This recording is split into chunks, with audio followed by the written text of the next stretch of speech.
साथियों नमस्कार। आज हम अयादी संधि पर चर्चा करेंगे। अयादी संधि का सूत्र जो है वह एचो अय आय वायावह है। ठीक, यानी एच अय आय औ आओ, ये चार अर्थ हैं। ठीक, आप समझते हैं कि हम समझते हैं कि आप सब समझ रहे होंगे कि एच प्रत्याहार के अंतर्गत कितने वर्ण आते हैं। नहीं अगर पता है तो जान लीजिए, एक प्रत्याहार है एच। ठीक, एच प्रत्याहार के अंतर्गत जो वर्ण आते हैं ए आय ओ और औ। ठीक, ओ और औ, ये चार वर्ण जो है एच प्रत्याहार के अंतर्गत आते हैं। ठीक, सूत्र कहता क्या है अयाद संधि का? कहता है कि एच अगर पर्व में हो, ठीक, पूर्व में हो, यदि एच पूर्व में हो यानी पूर्व वर्ण एच हो और उसके बाद कोई भी स्वर वर्ण आए, पर यानी पर वाला वर्ण जो है क्या है, बाद वाला वर्ण कोई भी स्वर वर्ण हो, अच वर्ण हो। ठीक, एच अच अयादी, यानी इसे हम अगर लिखना चाहें तो कुछ ऐसे लिख सकते हैं कि इसको अगर हम एच लिख दें, ठीक, और प्लस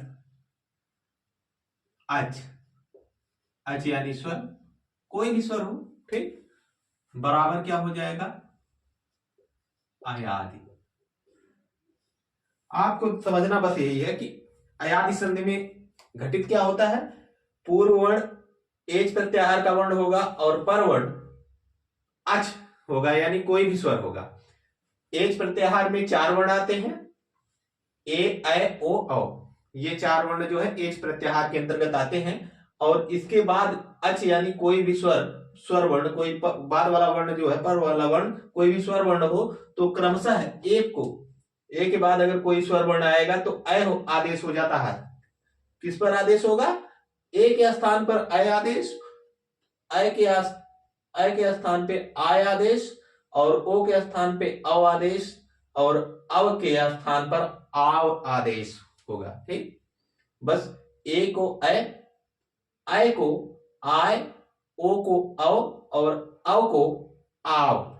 ठीक, ये आदेश होगा।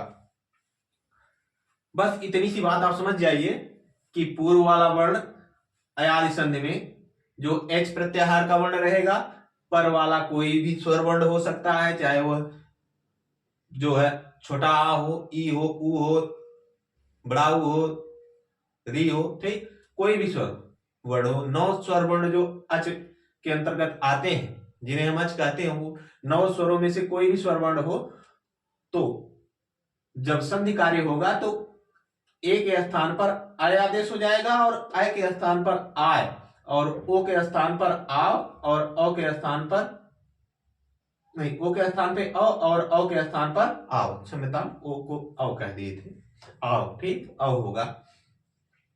देखिए जैसे उदाहरण समझिए, यहां हमने लिखा ने धन अनम, समझाने के लिए आपको कि ने धन अनम, तो ना से हम अगर आ ए को अलग किए तो क्या हुआ,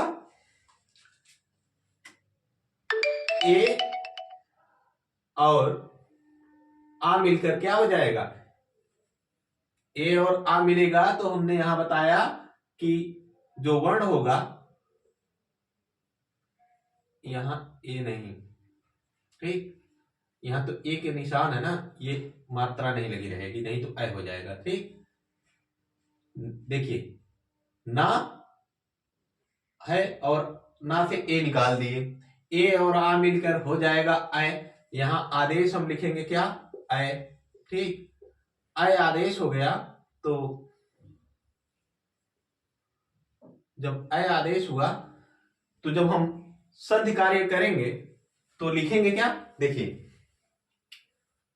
ना हो गया, अब चूंकि यहां आ है तो पूरा यहां हो जाएगा। ठीक, फिर न या हो जाएगा, न य न म, न म।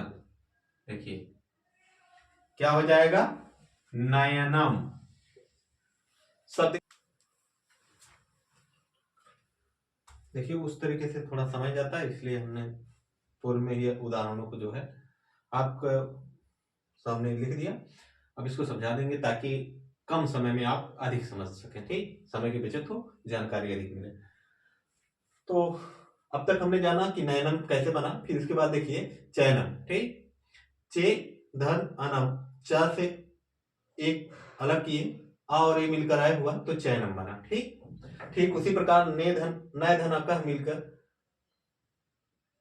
जो है ना से अय अलग किए, आ अय और आ मिलकर आय हुआ तो नायका शब्द बना। सय से और अकह का योग किए तो अय और आ मिलकर आय हुआ तो सायकह बना। ठीक, भो धन अनम, भो धन अनम किए तो भो और आ मिलकर भो का ओ मिल और अनम का आ मिलकर अ हुआ। अ आदेश, क्योंकि हमने यहाँ लिखा है कि पूर्व वर्ण ओ हो और पर वर्ण कोई भी स्वर वर्ण हो तो अ आदेश हो जाता है। पूर्व ओ है, बाद में आ है तो अ आदेश हो गया तो भवनम बन गया। भाव धन उकह, भावुकह बना है तो भा से आ अलग किए और उकह, अ और उ मिलकर आ हुआ। यहाँ हमने जो सूत्र की को जो व्याख्यायित किया उसमें लिखा है कि अ और कोई स्वर वर्ण हो तो आ हो जाता है। यहाँ अ है और उ है, स्वर वर्ण है, इस कारण से जो है अ को जो है आ आदेश हो गया तो भावुक का शब्द बन गया। ठीक, इसी प्रकार हम जो है क्रमशः जैसे शयनम, यहाँ नयनम, चयनम, शयनम, फिर यहाँ नायका, सायका है ही। ठीक, नायका हुआ, सायका हुआ, फिर यहाँ देखिए भवनम हुआ, भावुका हुआ, नाविका हुआ। ये सब क्या हुआ, नवधनी का नाविका हो जाएगा, पौधनी का पावका हो जाएगा। देखिए इसको तो हम बताए नहीं, पावका बहुत इंपॉर्टेंट पूछा जाता है बहुत परीक्षाओं में। पौ सातवां, इसको लिख लीजिए, पौ धन अका, पौधन अकह अगर करेंगे तो पा और औ और अकह क्या करते हैं, अलग, और आ मिलके क्या हो जाएगा, आओ हो जाता है। ठीक, ये हमने जाना है सूत्र से। ठीक, बाकी बनेगा क्या फिर तब, पावका, क्या शब्द बनेगा, पावका। पावका बना कैसे, फिर से समझ लीजिए। पौ अकह में पा से जो है इसको अ को अलग किए और आ मिलकर आ हुआ तो पा में आ की मात्रा लगी, पा हो गया, वाह है और क पाव का हो जाए। ठीक, इसी तरीके से जो है जैसे गायिका हुआ, नायिका हुआ, दायका हुआ, गायन शब्द है। ठीक, तो हमें लगता है कि इतना पर्याप्त रहा आप सबको अयादी संधि के लिए। एक बार पुनः सर श्रीनगर से देख लीजिए। ये जो अयावत सूत्र जो है वह कहता है कि पूर्व में एच हो, पर में अच हो तो अयादी संधि होती है। अच एच में ए ऐ ओ अवर्ण आते हैं, अच में कोई भी स्वर्ण वर्ण हो तो क्रमशः जो है ए के बाद अगर कोई भी स्वर वर्ण आए तो अ, अ के बाद कोई स्वर वर्ण आए तो आय, और ओ के बाद कोई स्वर वर्ण आए तो औ, और अ के बाद कोई स्वर वर्ण आए तो आ हो जाता है। बस इतना ध्यान दीजिएगा। बाकी आप कोई भी शब्द व्याख्यात करेंगे से संधिकार किसी भी शब्द में करेंगे तो आप स्वतः जान जाएंगे कि आय हुआ, आय हुआ। बस इतना रहे कि पूर्व जहां हम संधि विच्छेद जो वर्ण जोड़ते हैं उस वर्ण में पूर्व का वर्ण जो है ए ऐ ओ औ में से कोई हो और बाद में कोई भी स्वर वर्ण हो तो क्रमशः ऐ आय औ और आव आदेश हो जाता है। बस इतना है। ठीक, अब इसको नोट कर लीजिए, फिर आपको हम पर रूप संधि कराते हैं। ठीक।